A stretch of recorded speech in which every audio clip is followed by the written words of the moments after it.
चला मी आज बनवलेली आहे मस्त अशी कुरकुरीत आणि चटपटीत भेंडी म्हणजे भेंडी फ्राय। चला तर मग आपण याची रेसिपी पाहूयात।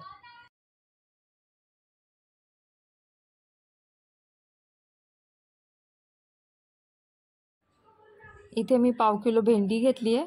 भेंडी स्वच्छ धुवून घेतली आहे।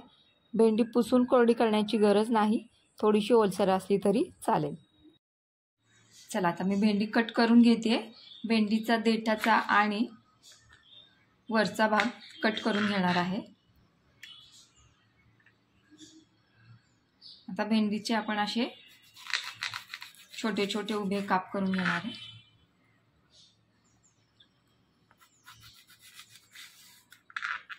जमतील तेवढे छोटे उभे काप करून घ्यायचे।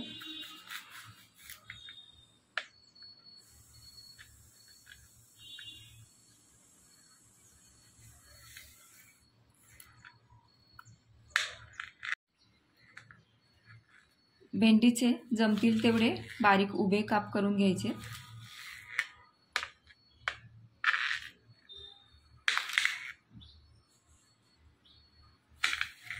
पातळ काप असतील तर भेंडी पटकन आणि छान तळली जाते। बघा याप्रमाणे भेंडी बारीक चिरून घेतलेली आहे। कट करा। चला आता आपण भेंडीमध्ये काही मसाले ॲड करूया। सर्वात आधी आपण यामध्ये ॲड करणार आहे 1 चमचा हळद पावडर, 1 चमचा लाल मिरची पावडर,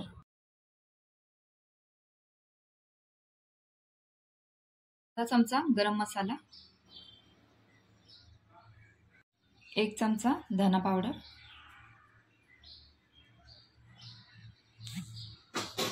थोडीशी हिंग।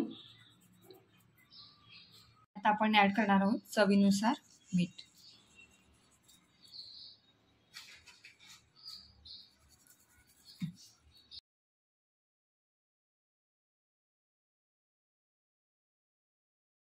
आता आपण यामध्ये ॲड करूया अर्धा लिंबाचा रस।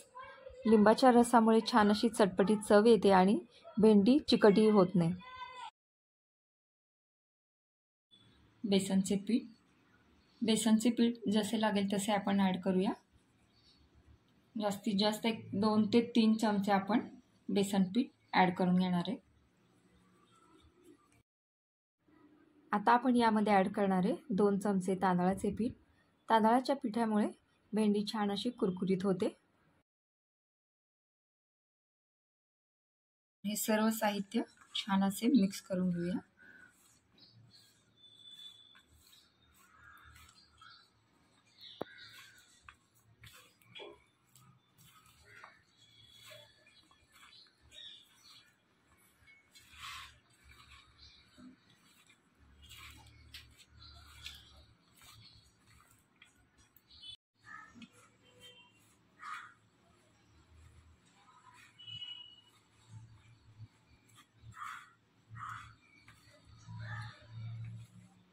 वाटली तर यामध्ये आपण किंचितसे पाणी ॲड करणार आहे।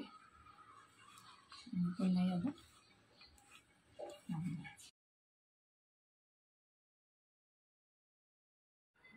तुम्ही पाहू शकता भेंडीला सर्व मसाल्यांचं छान असं कोटिंग झालेलं आहे।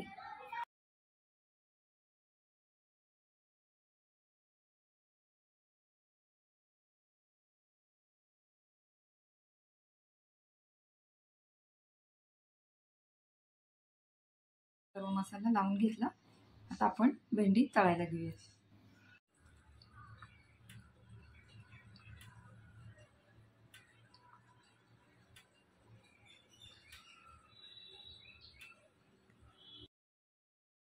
भेंडी तळण्यासाठी तेल गरम करायला ठेवलं आहे। भेंडी तेलात सोडताना अशी पसरून टाकायची आहे, त्यामुळे ती एकमेकांना चिकटत नाही आणि छान अशी कुरकुरीत फ्राय होते।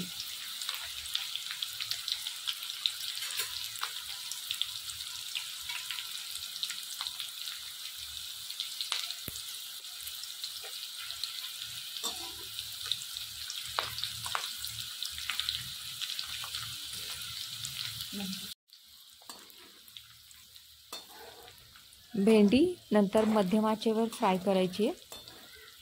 मध्यम आचेवर फ्राय करायची कारण भेंडीला जे आपण बेसन पीठ लावलेलं आहे ते सुद्धा करपलं नाही पाहिजे. चला याप्रमाणे आपण सर्व भेंडी छान अशी फ्राय करून घेणार आहे.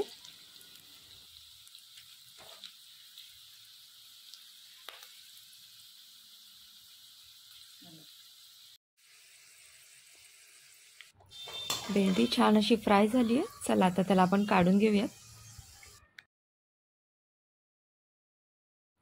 चला आपली छान अशी कुरकुरीत चटपटीत भेंडी फ्राय तयार झालेली आहे. या भेंडी फ्रायवरती आपण थोडासा चाट मसाला भुरभुरणार आहोत, त्यामुळे याला छान अशी चटपटीत चव येते. तुम्ही ही रेसिपी नक्की ट्राय करा आणि रेसिपी कशी वाटली कमेंट करून नक्की सांगा. व्हिडिओला लाईक, कमेंट आणि शेअर करा. चॅनलवर नवीन असाल तर चॅनलला सबस्क्राईब करायला विसरू नका. स्वस्त खा आणि मस्त राहा.